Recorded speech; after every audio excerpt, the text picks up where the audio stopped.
Native to New Jersey, black bears were nearly extinct from the state by the mid-1900s due to loss of habitat and indiscriminate killing. Because of protection afforded to them as a game animal and increased forested habitat throughout the state, today, black bears are thriving. In addition, New Jersey's black bears have some of the largest litters and highest reproductive rates in the nation, along with low mortality rates. This has caused the bear population to increase and expand its range east and southward in the state.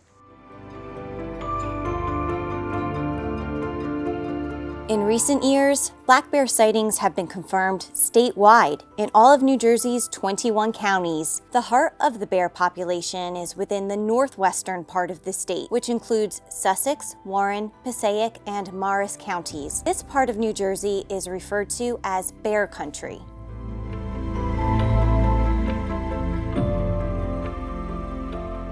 The fact that black bears have been seen statewide in recent years lets us know that we have a healthy environment within the state. These animals are regarded as a valuable part of our state's wildlife heritage. However, problems sometimes occur with bears when they start to find unnatural foods like garbage near people. Once a bear becomes used to finding food in neighborhoods or campgrounds, they may lose their natural wariness of people and then become a nuisance in the area, or it can even lead to more dangerous situations. When problems with bears occur, the division's Black Bear Project staff provides assistance to the public and uses bear management techniques for handling these situations. The New Jersey Department of Environmental Protection's Division of Fish and Wildlife uses an integrated approach to manage the state's black bear population. This integrated bear management strategy, which incorporates public education, research and monitoring, enforcing laws designed to reduce bear-related conflicts, and wildlife control measures, helps foster coexistence between people and bears in New Jersey.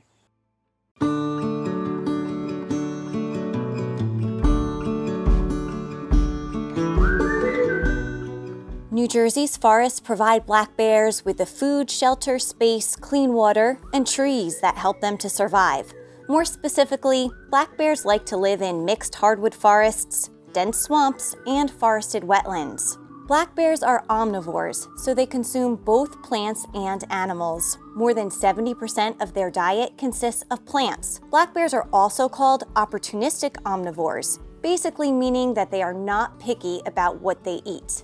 Some bears in New Jersey move through neighborhoods and campgrounds to supplement their diet by taking advantage of unnatural foods from people, such as eating garbage, pet food scraps, birdseed, or even livestock. In early spring, when bears leave their winter dens, starting in March, there's a noticeable increase in black bear activity as they forage for food after essentially not eating all winter long. It's also a time of year when the animals may be more likely to move through neighborhoods looking to supplement their diet on those unnatural foods. As the weather warms up into the summer, bears eat soft mast items like blueberries, raspberries, blackberries, and wild cherries. Bears will also forage on insects, carrion, and other animals. By the fall, their diet will consist mostly of hard mast items like acorns, beech nuts, and hickory nuts. This is another time of year when bears are very active. By late summer and fall, black bears enter into a period of hyperphagia, where they need to consume huge amounts of food to fatten up for winter. New Jersey's forests provide a lot of natural food for black bears. Consequently, they can get quite large when they grow up. Male bears, referred to as boars, typically put on about 100 pounds a year until they are fully grown, averaging about 400 pounds. But they can weigh more than 700 pounds. The females, referred to as sows, are typically smaller than males, weighing closer to 200 pounds, but they can weigh more than 500 pounds. The territory the bear spends its life in is referred to as the bear's home range. New Jersey Division of Fish and Wildlife staff have documented satellite telemetry studies demonstrating some adult female black bears in New Jersey spend their whole lives in less than 3 square miles, so they don't need to move far in order to meet their basic needs for survival. The males will cover a larger home range, and it may overlap those of many different sows. One thing people must keep in mind is that their house or campground might be within a bear's home range. Naturally, you'll see that animal coming through the area, potentially at regular intervals, and it's very important that people do not leave out those unnatural foods which may entice a black bear to linger and potentially become a problem in the area. Out of all of New Jersey's wildlife, black bears have the best sense of smell. They can detect food odors from more than 2 miles away. Bears also hear very well, which means, for the most part, if a bear is in the area, they'll typically smell and hear you long before you see the bear. Naturally, black bears do not want to be near people. They're typically very wary of people and should leave the area.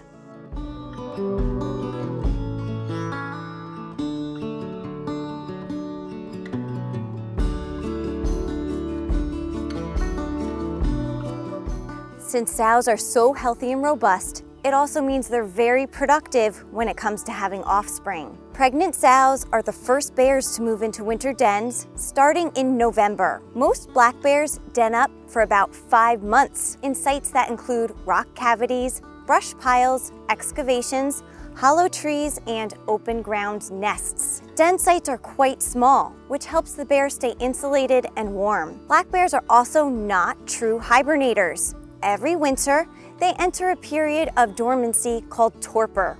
Basically, their body temperature does not drop down as much as that of a true hibernator, and consequently, black bears can wake up very easily during the winter months. So if one is in an area with black bears, they've got to take precautions year-round, winter included, to make sure bears are not finding unnatural foods near them, like garbage.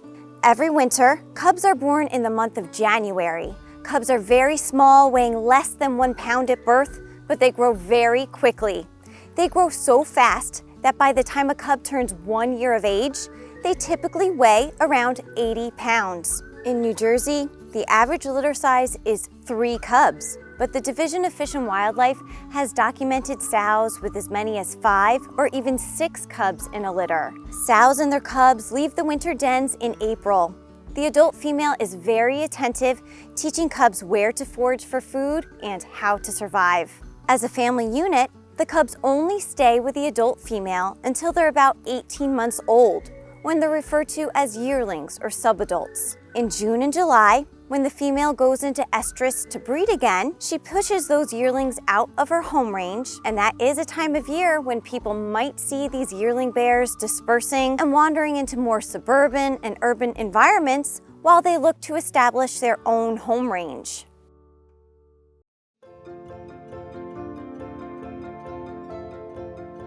The Division of Fish and Wildlife has been studying New Jersey's black bears since the 1980s. Each year, Fish and Wildlife conducts 3 main types of research, including research trapping and tagging, reproduction and recruitment work, and radio telemetry studies. The data collected is used to determine scientific population estimates, bear densities, breeding age and productivity, and mortality and longevity of New Jersey's black bears.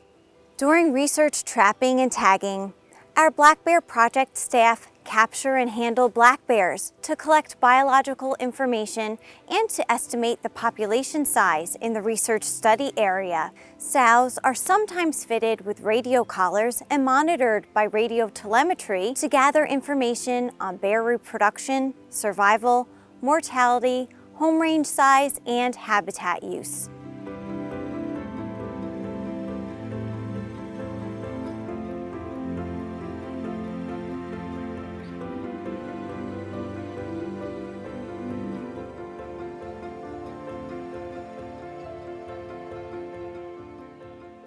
We research trap every year, both in the spring and in the fall, and it's really important to have this surveillance system in place so we could see whether these bears, how healthy they are, and what's going on out there in the population. When we do handle an animal, we immobilize it, and then we collect a number of samples as a result of that. If it's an untagged bear, we tag it, one tag in each ear. We do that just to ensure that we have tag retention, as well as extracting a small premolar from the upper jaw to determine the age of the bear using a process called cementum annuli analysis. In addition, numerous head and body measurements are taken to assess the overall health of the animal. We have East Stroudsburg University that collects all our DNA samples and gives us important information regarding the genetic relatedness of each bear, and can even generate a population estimate for us based on the genetic relatedness for the samples collected in each of the bear management zones. As well, we also collect blood. Bears carry or host a number of diseases, and so it's important to go ahead and monitor the health of the animals to ensure that the population is viable and in good health. We also tattoo each bear with an ID based on their right ear tag number, and that becomes the bear's ID in our database. Currently, we have about 13,000 bears that we've collected since the early 1980s. Once we finish working on the animal, we reverse it from the drugs, and then we go ahead and we check the remainder of the sets. It's not uncommon to have 150 to 200 captures per year on our research line. We have a black bear rating and response criteria, and what this dictates is whether we would set a trap or not based on the bear's behavior. We have a category system. Category 1 is a bear that's deemed to be an immediate threat to life or property. This would include home entries, livestock kills, 10 entries, tame aggressive behavior, agriculture damage. Agricultural damage has increased tremendously over the past years. Especially in August, September, we have a lot of sweet corn damage and field corn damage. And so we do consider that a Category 1 incident. A Category 2 bear is basically a persistent nuisance animal, garbage, bird feeders. Most of those incidents can be addressed with technical advice over the phone. Many times you can address these incidents by remove the food source, and oftentimes you can remove the bear. A Category 3 bear is simply a sighting of a bear. It's a bear being a bear out in the woods, and that's something where we certainly would go ahead and take that data down if a resident calls up, but we wouldn't respond to a Category 3 incident.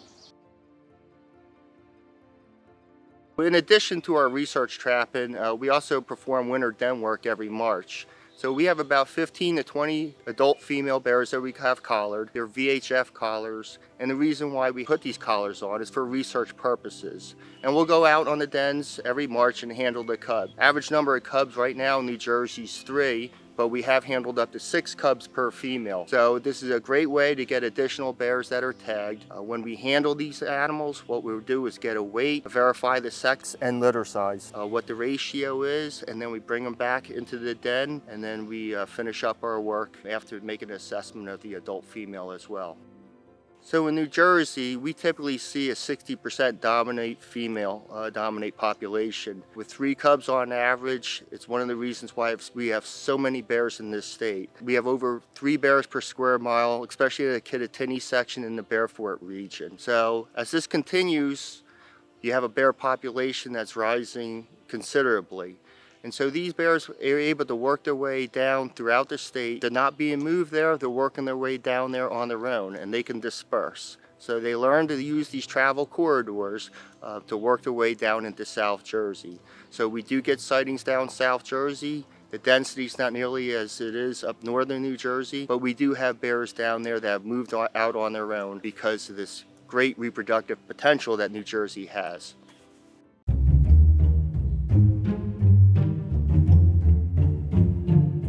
The most common bear problem New Jersey's residents experience is black bears getting into their garbage. So properly securing your garbage is one of the best ways to prevent bears from becoming a nuisance. The best option is to use what's called a certified bear-resistant garbage can or dumpster. These containers are actually tested at a captive grizzly bear center to make sure the bears cannot break into them. These containers are certified and the most effective options available. With traditional garbage or recycling containers, however, you have to take extra precautions. Make sure you store all garbage in containers with tight-fitting lids and place them within a secure location where bears are unlikely to see or smell them. Wash trash and recycling containers regularly with a disinfectant solution to eliminate odors. Put out garbage and recycling on collection day, not the night before. Also consider storing traditional trash containers or dumpsters within bear-resistant dumpster enclosures, which have specific standards that can be found on the division website. Some people say black bears in New Jersey should have feathers instead of fur with the amount of birdseed they eat. So avoid feeding birds if you live in an area frequented by black bears. Birds will survive without the supplemental feed that attracts bears. If people feed birds and bears get into it, please take down your feeders. If one still chooses to feed birds, do so during daylight hours only between December 1st and April 1st when bears are least active. Hang feeders at least 10 to 15 feet off the ground and away from tree limbs. Use spill pans to prevent seeds from reaching the ground and clean up spilled shells and seeds daily. Never hang a feeder off the house or deck and bring feeders indoors at night. Also make sure to store your bird feed within a secure location. Compost piles, vegetable gardens, and fruit or nut trees can all be big bear attractants. Never place any meat, dairy, or sweet foods in compost piles. Adding lime can reduce odors and help with decomposition. Harvest gardens immediately as vegetables mature and keep vegetable gardens free of vegetable wastes to avoid attracting bears. People with fruit or nut trees on their property should pick up any fruit or nuts that fall from trees daily to minimize bear activity. Black bears' diverse food habits are seen in the different types of damage that they can cause, from sweet corn damage to beehive destruction to livestock depredation. Do not leave livestock feed out overnight. Protect crops, beehives, and small livestock by installing electric fencing. When properly installed, baited, and maintained, electric fencing is the most effective and efficient method of preventing bear damage to beehives, crops, and livestock. If you're in an area with bears, you may find one licking your grill clean, knocking it over, and dragging it into the woods. Clean outdoor grills and utensils thoroughly after each use. Grease and food residue attracts bears. Properly dispose of grill grease. Never dump grease in the yard or try to bury it because the bears can smell it and will dig it up.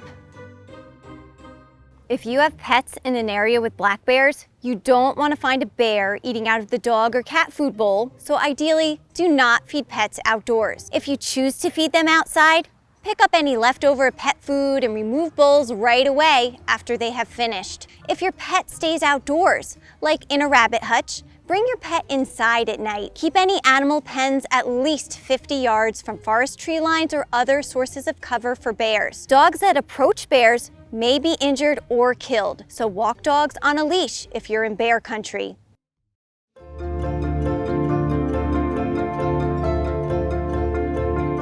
Black bears by nature tend to be wary of people. However, if you encounter a black bear, follow these common sense safety tips. Never feed or approach a bear. Black bears are wild animals and their behavior can be unpredictable. Remain calm and make the bear aware of your presence by speaking in an assertive voice, singing, clapping your hands, or making other noises. Keep your distance and make sure the bear has an escape route. Avoid direct eye contact, which may be perceived by a bear as a challenge. Never run from a bear. Instead, slowly back away. If you're with someone else, stand together in a group and pick up children. To scare the bear away, make loud noises by yelling, banging pots and pans, knocking rocks together, or using an air horn. The bear may utter a series of huffs, make popping sounds by snapping its jaws and swat the ground. These are warning signs that you are too close. If a bear stands on its hind legs or moves closer, it may be trying to see or smell you better. If a bear approaches, stand your ground and look as big as possible. Yell in a loud, assertive voice. Toss non-food objects like rocks or sticks at the bear. Black bears will sometimes bluff charge when cornered, threatened, or attempting to steal food. Stand your ground and do not run. Black bear attacks are extremely rare. However, they do occur. If a black bear does attack, fight back. Try to punch it and kick it in the nose and eyes if possible, and use whatever means you have available. Notify the police and the Division of Fish and Wildlife if you encounter an aggressive black bear. Remember, the mere sighting of a black bear is not considered a problem, but it is important to use these safety tips and take precautions at all times. The Division of Fish and Wildlife's role is to manage New Jersey's black bears so they are at stable levels within suitable habitat. Much of the responsibility falls on us living, working, and recreating outdoors in areas with black bears to do our part to make sure they are not finding unnatural foods near people. Immediately notify local police and DEP's Division of Fish and Wildlife at 1-877-WARN-DEP if you encounter an aggressive bear. For more information about living with black bears in New Jersey, visit njfishandwildlife.com.